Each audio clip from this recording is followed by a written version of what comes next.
12題咁啊 Part A 咁啊輕騎畫翻個圖出嚟，你會容易啲想像嘅呢啲坐標嘅題目。x axis 啦 ，y axis 有一點係-10同埋11，即係喺左上角啦。跟住之後咧，個 slope 係-2，slope 係-2咧，即係向下斜，而都幾斜嘅應該。即係-1就係45度，大約話啦，俾自己參考嘅啫。OK， 咁我哋總之就係我哋要揾個 equation 啦。點樣揾一條斜線嘅 equation 㗎 ？y 對 mx 加 c 咯。咁你知道個 m 係-2啦 ，y 對-2x 加 c， 跟住將-10同埋11嗰點代翻入去，11等於-2乘-10加 c， 你就會揾到 c 係-9㗎啦。咁所以咧 L 嘅 equation 就係 y 等於-2x 再加 c， 即係減9，唔好寫加-9啊。OK， 要 simplify 變減9啊。OK， 咁啊收工㗎啦。繼續 Part B1 啦 ，B1 就望下先。佢就話而家有另外兩點 H 同埋 K，H 嘅坐標係2同5，大約喺呢度啦。K 嘅坐標-4同埋-7，我當佢喺呢度啦。繼續 P 係一點，係 L 嘅。P 個要求咧就係要同 HK 咧係 equidistant 嘅。嗱，你齋望落去咧有少少好似locus 嗰種 perpendicular bisector 嗰種 description。咁但係咧，佢話 P 係一點啫喎，唔係一堆點喎。咁如果呢一種題型咧，咁通常咧我就會直接叻 P 就算㗎啦。OK， 咁啊 P 咧兩個坐標都唔知嘅，咁你咪嘗試咧佢係 A、B 啦，我當。咁啊兩個坐標都唔知，你就要諗兩條式出嚟啦，從而去撳 program 聯立方程去 solve 個 A 同埋個 B 出嚟。咁有啲咩 P 嘅資訊啊？第一個資訊。P 係喺 L 上面嘅，咁所以其實咧你可以直接將 A、B 代翻 L 嗰條式，咁就會寫到 B 等於-2A 減9㗎啦。咁呢個係一式。第二條式咧 ，P 係 equidistant from H and K 嘅，言下之意即係 P 同 H 嘅距離會等於 P 同 K 嘅距離。咁有啲同學就會以為啊 ，P 係咪一定係 HK 嘅 midpoint 咧？唔一定係 midpoint 嘅。嗱，如果 P 係 HK 嘅 midpoint，咁當然 P 係會 equidistant from H and K 啦。咁但係唔一定滿足到 line on L 呢個條件㗎嘛，係咪？佢係同 HK 兩點嘅距離一樣，唔代表佢一定係 midpoint 嘅。OK， 咁我哋會點樣處理啊？其中一個邏輯咧就直接真係寫翻 distance formula 咯。咁啊 P 同埋 H 嘅距離 A 減2嘅 square 加 B 減5嘅 square 開方。就等於 P 同 K 嘅距離 A 減-4即係 A 加4嘅 square，B 減-7即係 B 加7嘅 square， 再開方。個開方可以約嘅，咁但係啲 square 唔可以約㗎，所以咧你一定要真係爆開晒佢嘅。A 減2嘅 square 應該係 A square 減4A 加4，繼續 B 減5嘅 square 就 B square 減10B 加25，後邊啦都係照爆開嘅啫。如果你唔係好熟嗰啲 identities， 你可以將佢變做 A 加4乘 A 加4再慢慢拆嘅，千祈唔好漏咗中間呢啲 8A 啊、14B 啊呢啲 terms 啊 ，OK？ 跟住嘗試再約揀啦 ，A square、B square 可以約晒㗎啦。然之後8A 調過嚟變-8A 啦，即係-12A 啦，-10B 再減14B 即係-24B 啦，4加25減16再減49，咁應該就會計到係-36嘅，咁啊等於0啦。OK， 跟住呢個就係2式㗎啦。咁啊 program 2嘅1啦，因為呢度兩條線都擺明係直線嘅 format 嚟嘅。不過記住啊，呢個 B 你要嘗試調翻過去右邊啦，撳機嘅時候，我先入上面條式啦，-2，跟住-1個 B 入-1，跟住-9，下邊條式咧全部負冇問題嘅，照入啦，-12、-24、-36，咁你就會出到個答案㗎啦。A 等於-5 ，section A2 開始咧可以咁樣撳 program 去解㗎啦。B 係1。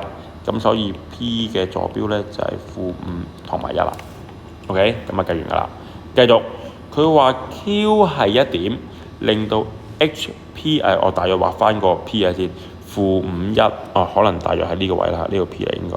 OK，Q 係一點，令到 HPKQ 係 quadrilateral，HP 要等於 HQ 又等於 KQ。OK， 咁複雜嘅，佢就叫你 find the area of HPKQ 咁我哋諗下，即係其實而家係一回咩事先 ？OK， 佢而家話 Q 係喺邊先可以 make sense 啫。嗱，我照去諗啦嚇，HP 要等於 HQ 等於 KQ，咁啊三條邊相等嗱，如果四條邊都相等咧就零型㗎啦。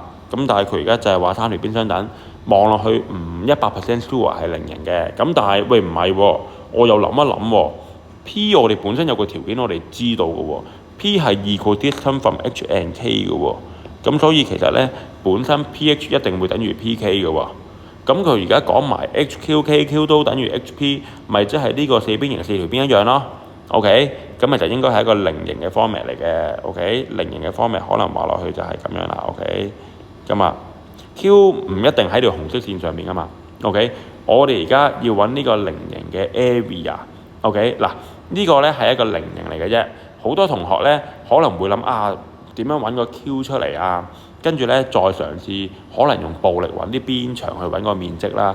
可能有時要咁做嘅，但係好多時候咧其實有啲瀟灑啲嘅方法可以解決到嘅。咁咧個圖咧個作用就係俾你去睇下會唔會有啲咩特點係可以俾你可以容易啲去計到咧。OK， 我哋而家要計嘅係呢一個零型嘅面積。咁起碼最基本我諗到嘅一樣嘢就係、起碼你可以將 HK 切開佢。咁咧，然之後咧，上面下邊兩個三角形嘅面積係一樣嘅，零型嚟㗎嘛，係咪？咁所以咧，應該咧，你就唔需要揾個 Q 出嚟嘅。OK， 咁但係咧，上邊嗰個三角形咧，你有晒3點㗎啦。嗱，邏輯上你有3點一定揾到面積嘅。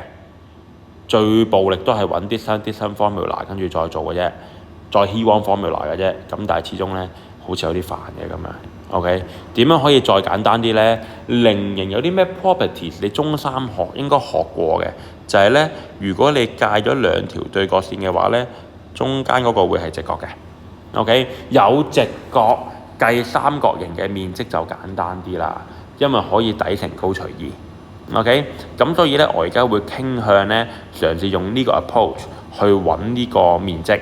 OK。咁我就可以寫翻個中間個點，我當係 M 先啦嚇，個 M 應該都容易揾嘅，因為 midpoint 嘅啫。OK， 咁啊 B 2 let M be midpoint of HK。OK， 咁我計翻 M 嘅坐標出嚟啦。咁啊點樣計 M 嘅坐標呢？兩個 X 坐標加埋除2，跟住繼續兩個 Y 坐標加埋除2。咁你就會計到咧，應該係-1同埋-1嚟嘅。呢個係 M 嘅坐標。OK， 咁然之後咧，其實我哋就可以寫個底 HK 啦，乘個高 PM， 兩個 distance formula 啦，跟住再除2，咁你就會揾到上面個楷，再乘翻2，就係成個 quadrilateral 啦。OK， 咁我哋試下個咯喎。OK， 咁啊直接嚟個咯喎。咁啊 required area 就等於 HK 嘅 distance formula 2、5、-4、-7，咁啊計啦。2減-4，5減-7，即係5加7嘅 square 啦。再開方呢個咧係 HK 嘅 distance 嚟嘅，再乘翻 PM -51同埋-1，即係-5減-1。跟住之後-51，跟住之後1減-1，除2，再乘翻2，就會係成個四邊形零型嘅面積啦。OK， 咁啊，我哋就計埋佢咯喎。HPKQ 冇睇錯啊，希望撳出嚟係一個靚數啦嚇。OK， 前邊2加4係6啦，5加7係12，開方6 square 加12 square， 爛數嚟嘅。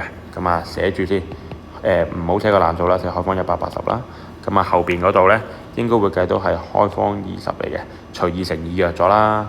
咁啊，最尾開方180，因為一次過撳晒計數機咧，有時好容易撳錯嘅，係啦，所以有時可能分開幾個部件撳我先啦。靚數 good，OK， 最尾計到個面積應該係60，咁啊唔使寫單位 ，OK， 咁就收工啦。睇翻清楚，問 area 冇問題啊 ，OK。咁呢題咧就 B1 呢度咧要考你識得咁樣去解方程咯，而個 B2 咧就係要你觀察到佢係一個零型，然之後再諗下點樣可以計一個零型嘅面積咧。試下，希望你做得到。